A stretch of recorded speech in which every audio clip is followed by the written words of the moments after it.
Walk into any grocery store and you'll quickly realize that we have a lot of choices that we could make every single moment of our lives. I know that when I look for cereal, it's so simple, it should be so easy.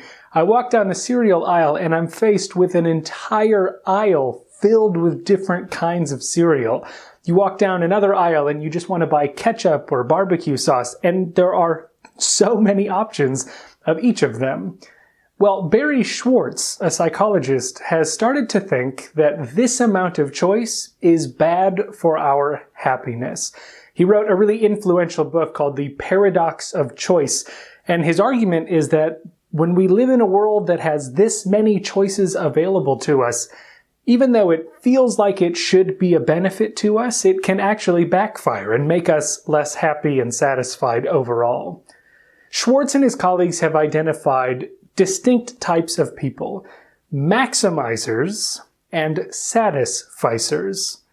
Maximizers are the type of people who, when faced with some decision to make, will look at all of the available options and really critically evaluate each one. In the grocery store, this would be the type of person who goes through each box of cereal in the cereal aisle before finally making a choice about which is exactly the right choice for him or her. Satisficers, on the other hand, are the types of people who find some threshold, something that they want, and then they choose the first thing that meets that criterion. So, for example, a satisficer goes, I just want cereal that will be something that I like fine enough in the morning, walks down the aisle, finds one box that seems to satisfy that particular criterion, and walks away. Similarly, the satisficer might think, I want to buy the least expensive ketchup in the ketchup aisle, and then the choice is really simple, and he or she picks the cheapest one. So you can see there's a difference between how people interact with the huge variety of choices that are available to us. People who are maximizing all of the potential options, these are the maximizers, and the people who just satisfy a simple criterion and go with making a simple choice. Those are our satisficers.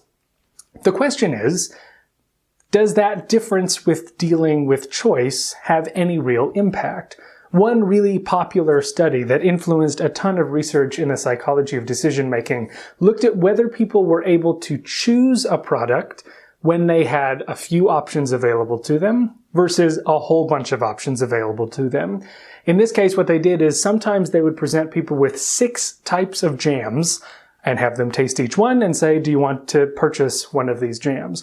Or they said, here are 24 types of jams. Taste all of them and then pick one that you want. And what they found is people who were given fewer options were more likely to actually choose one and were more happy with the choice after having made it, compared to people who had a bunch of different options, who were paralyzed by the amount of choice. How could I determine the difference between 17,000 types of jam? It's ridiculous. Those were the types of people who, under those conditions, might not have ended up choosing to buy one at all. And if they did, they regretted their decision more. So here's the thing. The question then comes up, okay, if we look at the types of people who make choices in one way by surveying all of the options, or the other, the satisficers who lock in pretty quickly, do they have a different experience in their day-to-day lives? Let's take it beyond the consumer domain. Let's go outside the grocery store for a second and ask, in day-to-day life, are these types of people happier or less happy overall? And research by Schwartz and colleagues in 2002 found a reliable relationship between maximizing and well-being. Basically, what they show is that the types of people who say they're more likely to survey all the options before making a final choice are less happy in their day-to-day lives compared to the people who make relatively simple, quick decisions. And the idea behind this that I want to put forward to you is that it might be worth simplifying your life. I know that after finding out about this research, I used to be a maximizer. I'll admit it. I'm here. I'm open. I'm Andy. I'm a maximizer. But once I learned about this research, I started to implement the strategy of satisficing more often, making a quicker decision. Rather than poring over all of the options, pick one that just seems to do the job and then stick with it. And by reducing the amount of pressure you put on yourself every time you make a choice, that frees up your resources in your brain to live a more satisfying life. So, take this point and understand that simplifying things can be a key to a happier life. When faced with a decision, find a way to make it as efficiently as possible. And don't worry about all the things that you could have chosen.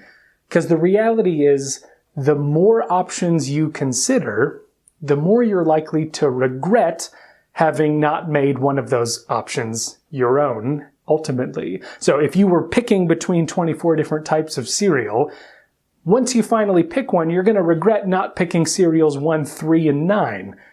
But if you choose a simple strategy going in, that could be an effective way of increasing your overall sense of well-being.